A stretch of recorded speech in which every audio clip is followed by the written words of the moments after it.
Yo, what's going on, fam? And welcome back to the channel. If today's your first day rocking with your boy, thank you so much, you guys. My name is Anthony ONeal, and I'm a teen and millennial expert, and I'm passionate about helping young people reach their goals. And today we're gonna talk about, with all these new payment apps out there, what's the best one? Venmo, Cash App, PayPal? Hey, you know what? Keep it locked, because I'm gonna talk about it right after this intro.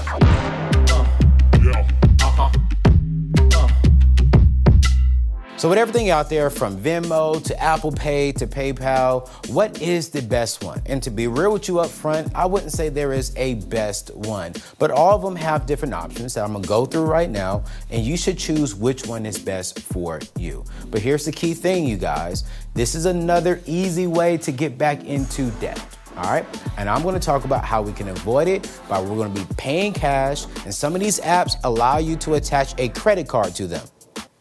You know, we don't do credit cards. You shouldn't be rocking with your boy if you have a credit card, because we don't do debt. That's right, we don't do credit cards. We don't do debt. Back to the original content. So let's talk about this. Which one is good out there? Let's talk about my favorite one, Venmo. One thing I like about Venmo is kind of like social media. You can see what your other friends are doing.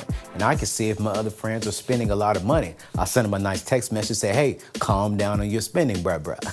Seriously, you guys, if you link this to your checking account, it's 100% free. Now, there is a fee if you're using a credit card. We're not gonna talk about that because we're not using credit cards. There is a max daily limit, which is about $3,000. And you guys, to get it transferred from Venmo into your bank account, it can take anywhere from 24 to 48 hours. Moving on to the next one, it's like PayPal. They are the legend in the game, okay? You can attach your credit card and debit card and your bank account. If you link it to your bank account, there is free. If you link it to your debit card and or credit card, there is a percentage. That percentage is 2.9% plus 30 cents. So it makes sense if you're gonna rock with PayPal to link it to your checking account. Now I want you to keep this in mind. When you link it to your checking account, that does not come out instantly the same day like it would on your debit account. So make sure that you're budgeting and you already have that on your budget to know that, hey, that's already out, because it could take anywhere from 24 to 48 hours to come out of your bank account as well. But PayPal is the legend. They've been there for a while. They have a great dispute system. They guarantee to look into it. It's a great, secure place. I probably would say it's the most secure out of all the apps that we're looking at. Moving on to Cash App, and formerly known as Square. One thing that I do not like about this particular app is you cannot link to your bank account. You have to use your debit card and or credit card. Now, let's be real, there is no fee, and the limit that you can transfer there is up to $2,500. Now, this is new, it's still fresh out there, still a solid app, but I don't like the fact that I cannot link it to my bank account, because I'm not a huge fan of having my debit cards attached to everything. Moving on to another one that is actually brand new, that is hitting the market and it's pretty hot right now, is Apple Pay, you guys. Apple Pay does not allow you to link your bank account. You have to use your debit card and or credit card. It is free to use, okay? Again, I keep saying credit card, and I gotta say, we're not rocking with credit cards. I'm gonna say that all the time. No credit cards, no CC, no debt, debit cards, okay? Free to use.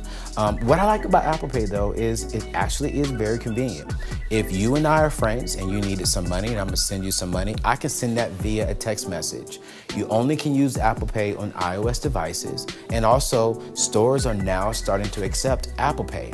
So you don't have to really have your debit card on you all the time. As long as you have your phone on you, clack, clack, boom, you've just paid your bill. But again, the key thing here is you cannot use your bank account. There is no fee.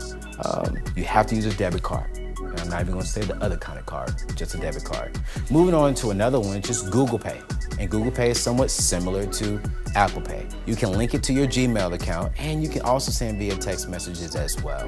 One thing I do like about Google Pay is that you can link it to your bank account and your debit card. We're not gonna talk about the other kind of card. With all these new things out here, with all these new ways to pay, you have to stick to a budget, okay? I'm gonna link below one of my favorite apps, which is called EveryDollar. Before you spend money on these apps, I want you to make sure that you're budgeting what you're spending, because you can get so convenient. It can be so easy to where you just easily spend money and you can go over your budget. I don't want you having negative amounts in your bank account because it was easy to spend over here and you spent too much, okay? I love convenience. I am a millennial. I love things that are easier to be done, but I do not want it to hurt me moving forward. I'm very big on being a good steward of our money and making sure that we have a vision and a plan for our spending. So let's make sure first, before we use these apps, we're budgeting. Yo, it's your boy Anthony ONeal. Thank you so much for rocking with me. Thank you, thank you, thank you, thank you, thank you so much. If this is your first time rocking with me, and if you have a question, I want you to do two things. Either comment below or hit me up on Instagram at Anthony ONeal and let me know what kind of question can I answer for you, because I want to help you reach your goals. Peace.